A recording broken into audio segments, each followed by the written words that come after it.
مؤلف رحمه الله تعالی میفرماید که و طواغیت کثیره، طاغوت ها زیاد هستند، طاغوت ها زیاد هستند و رؤوسهم خمسه و سران طاغوت 5 تاست میگوید. هرچند اگرچند که نوعهای طاغوت ها بر زیاد بر کثرت هستند، بت‌ها، راهبران باطل، سحرگران، پادشاهان ظالم، کافران یعنی عالمانی که به سوی کفر و شرک مردم را دعوت می‌نمایند بسیار هستند، یعنی سحر و جادویی همه اینها. اما سران اینها، بزرگترین اینها 5 تاست گفتند. سرچشمه اینها 5 تاست که سرداری همه اینها باز ابلیس است لعنه الله. از بزرگترین طاغوتان روی زمین این کی است؟ این شیطان است، ابلیس است. لعنت بر او، میگه از رحمت الله دور باد، دور است. الله میفرماید که الم احد الیکم یا بنی آدم الا تعبدوا الشیطان، آیا از شما عهد نگرفتین که شما از شیطان را عبادت نکنید؟ انه لکم عدو، و درسته که او دشمن شماست، پس رو دشمن بگیرید. پس در اینجا الله سبحانه اطاعت شیطان را عبادت نامید، فرمان برداری شیطان را اطاعت نامید. اگر انسان از شیطان کلا اگر اطاعت نامید کافر میشود. نک در گناه و در معصیت از او اطاعت کرد چیز موافق همون اطاعت کردهش در گناه و در معصیت گرفتار میشود، نه کافر. پس هر کسی که شیطان در کفر و شرک و ضلالت اگر پیروی نماید و از اهل کفر و شرک و ضلالت قرار میگیرد. هر کسی که شیطان در گناه و در معصیت قرار بگیرد و از بندگان مسلمان ولیکن عاصی قرار میگیرد، و هر کسی که شیطان در بدعت ها پیروی نماید پس از اهل بدعت قرار میگیرد. پس طاغوت دوم آن که به جای الله عبادت شود و راضی است. یک کسی خود را معبود قرار میدهد، در پیش وی رکوع میکند، سجده میکند و راضی است. هر کسی که مردم را به سوی عبادت خود دعوت نماید، مثل صوفی ها وری، و راضی است از این کاری که انجام میدهند. یعنی اگر کسی بگذارد که مردم او را به جای الله عبادت کنند، از او دعا و کمک مدد طلب نمایند، در پیش وی رکوع و سجده نمایند، آن کارهایی که خصوصیت الله هست در خود ببیند یا که در خود اجازت بدهد، میراندن، زنده گرداندن، رزق دادن و هر چیز دیگری، اگر به این راضی بگردد کافر می شود. چون شخصانی هستند که بر این راضی نیستند و مثل پیامبران، صالحان در قبر خوابیدن و یا راضی هستند و یا از کفر اینو در روز قیامت روی میگردانند. چگونه که مردم عیسی را عبادت میکنند نصرانی ها، چگونه که مردمی که دعوای اسلام میکنند غیر الله را عبادت نمی‌نمایند، پر از خیلی قبرها و از شیخ‌ها و از دیگر. طاغوت سوم کسی که مردم با پرستش و بزرگی خود دعوت نماید، یعنی هر کسی که مردم با عبادت خود دعوت نماید، هر کسی که مردم با عبادت خود دعوت نماید، مثل اینکه راهبری که میگوید من راضی هستم که بر من سجده نمایید، بر من رکوع نمایید، فهمو این. یا که میخواد که راهبری که میخواد که قانون وی بالاتر از قانون الله سبحانه و تعالی قرار بگیرد، قانون از قانون الله بالاتر قرار بگیرد، و همچنین مسئله غیب، چیزهایی که پنهان هستند، آشکار نیستند، جادوگران، فالبیران، ستورشناسان، آنهایی که دعوا میکنند که من آینده رو میدونم، درون دل بنده رو میدونم، چیزی گم شده رو میدونم، اینا هم در طاغوت داخل میشوند. و پنجم کسانی که با غیر حکم الله حکم میکنند، کسانی که با غیر حکم الله سبحانه و تعالی حکم میکنند، یعنی که کسی که حکم و قانون را از غیر شریعت الله سبحانه و تعالی میگیرد، قرآن و حدیث رو یک طرف یک جا میگذارد، از آنها روی میگرداند و قرآن و حدیث رو رد میکند، با جای آن از زیبلدان عقل خود قانونگذاری کرده به مردم آن تشریع قرار میدهد و مردم با سوی آن مجبور میسازد. الله میفرماید که و من لم یحکم بما انزل الله فاولئک هم الکافرون، اگر هر کس با آنچه الله نازل کرده است اگر که حکم نکنه کافر است. و در آیه بعدی فاولئک هم الظالمون، ظالم هستند، فاولئک هم الفاسقون، فاسق هستند. این سه آیات کریمه در این سوره مائده بیانگر آن است که کسی که به غیر حکم الله حکم میکنه از این سه حالت خالی نیست، یا کافر است قسمت اول، یا ظالم است، یا فاسق است. از سه قسمت خالی نیست. چون که مؤلف میفرماید این آیات مانند دیگر آیات‌های دیگر هم چیز با تفصیل فهمیده میشود، چون الله خود بیان کرد کافر و فاسق و ظالم میشه. ما فقط همه را کافر بگیم، کسی که به غیر حکم الله حکم کنه و یا کافر بگیم خلاص، نه، ظالم میشه، فاسق هم میشود. فهمو؟ سه قسمت. یا که همین سه قسمت در یک انسان هم چی میشود که جایگیر باشد، چون کافر خودش فاسق و ظالم است. همچنین برای همین علما گفتن که اگر شخص با دلش باور داشته باشد که حکم غیر شریعت الله باطل است و حکم الله حق است، برتر است، موافق است و با این حکم نماید، ولیکن به خاطر بعضی از گذشته رشوه یگان چیز دیگری به حکم غیر الله حکم میکند، جد ظالم میشود، فاسق میگردد. یا شخص بگوید که حکم غیر شریعت الله، حکم غیر شریعت الله مثل حکم الله است، کافر می شود. یا که بگوید که حکم غیر شریعت الله بهتر از حکم الله است، کافر می شود.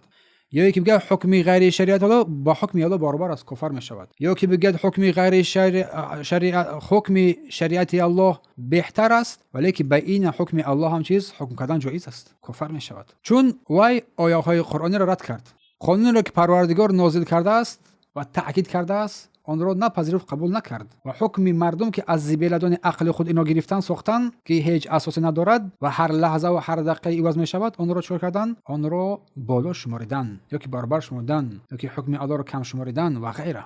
اما کسی بگوید که حکم الله بهترین است، ولی با وجود این از روی هوا و هوس، از روی شهوت، از روی غرض نفسی، هوا و هوس نفسی با حکم غیر الله حکم کرد. این کفر خرد است. چون ابن عباس گفتن کفر لا ينقل عن المله، کفر است که از ملت چیز خارج نمیکند. کفر دون کفر گفتن کفر است که انسان از دایره اسلام خارج نمیکند. قول ابن عباس چون که بعضی از علما گفتن بر این ثبوت نمیشود، نه که آن برای همه، چون که بعضی از مردم اشتباه کردن در این مورد. یعنی با وجود ایمان داشتنش بر این احکام، با واسطه نفسش خواهشات نفس خود را هوا و هوس نفس خود را پیروی نماید، در بعضی موارد شما میکند به غیر حکم الله حکم میکند. و همچنین در این مورد قول مشهور از قول ابن عثیمین و قول محمد ابن ابراهیم در این مورد ذکر شدگی هست. مؤلف در اینجا این قسمت رو در بالا بیان کرد، اما در اینجا قول ابن عثیمین است. هر کس که به غیر آنچه که الله نازل کرده از حکم کند با باور و تحقیق، یعنی با شأن شریعت الله سبحانه آن را پس شمارد یا اعتقاد کند که قانون دیگر بهتر از قانون الله است و در جای در اصول ثلاثه شیخ ابن عثیمین فرماید که و انسان این کار را انجام نمیدهد مگر اینکه وای اعتقاد دارد که قانون غیر الله از قانون الله بهتر است، برای آنها وای کافر و مشرک است میگوید. چگونه که میگوید اما کسی که برای مردم قانون ها را می نویسد، هر قانون باشه، دموکرات، آلمانی، سوسیالیستی، از زباله‌دان عقل خود میگیرند، می نویسد که روشن و آشکار از ضد قانون های اسلامی است و آنها را به یک صفت نظام عمومی برای مردم میگرداند. قانون های الله را برطرف میکنند، عوض میکنند و مردم را برای واسه این بان اجبار مجبور میکنند. چون محمد ابراهیم در این مورد میگوید پس وای در کفر وای شک نیست میگوید. اما هر کس که حکم غیر شرعی رو برپا کرد دو نوع است. یکم حکم انفرادی، حکم شخصی، یعنی مثلا حاکم یا قاضی در یک مسئله از نفس هوا و هوس خود در معاملات، یا که مثلا یکم شخصی وظیفه دار فرضاً یکم جرم یکم کار رو انجام میدهد، در این مورد وای را به حکم الله حکم نمیکند قاضی.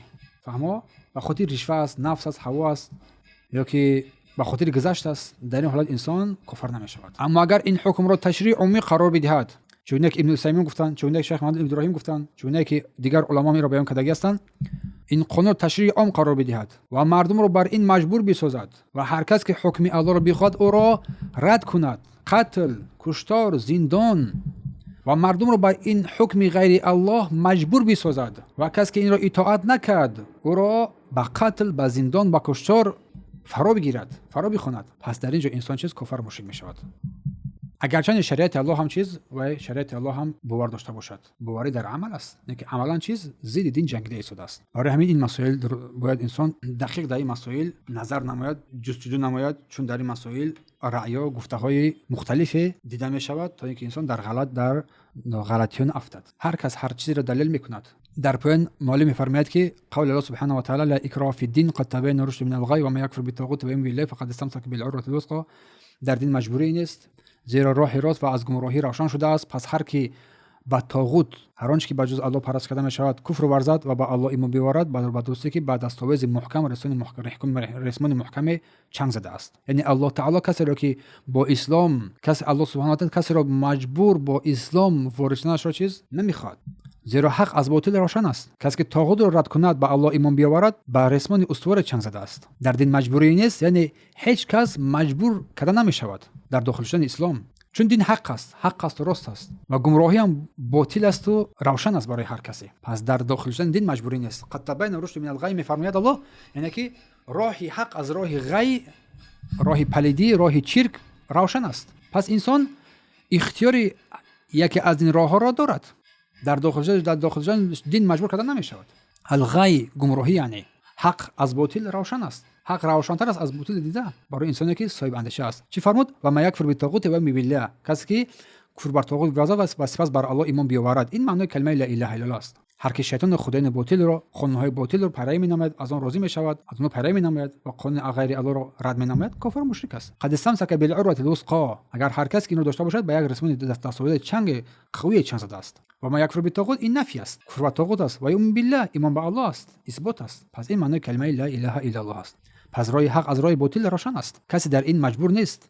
هر کسی به اساس عقل سالمی که الله برای عطا کرده است، دل قلبی سلیمی که درست فکر اندیشه می‌نماید، راه حق را انتخاب می‌نماید، به این راه حق قدم می‌زند که راه لا اله الا الله است. سپس حدیث رو میاد که رأس الامر الاسلام، سران تمام امور اسلام است، یعنی که دین اسلامی باشد و ستون آن نماز است که اگر نماز نباشد انسان مسلمان نمیشود. پس بلندترین قله این چی است؟ لا اله الا الله است.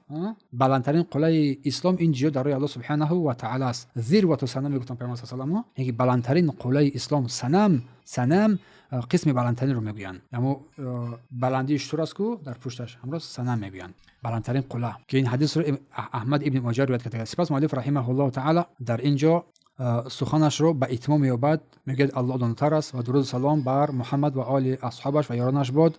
این سخن در پایان رساله گفته می شود.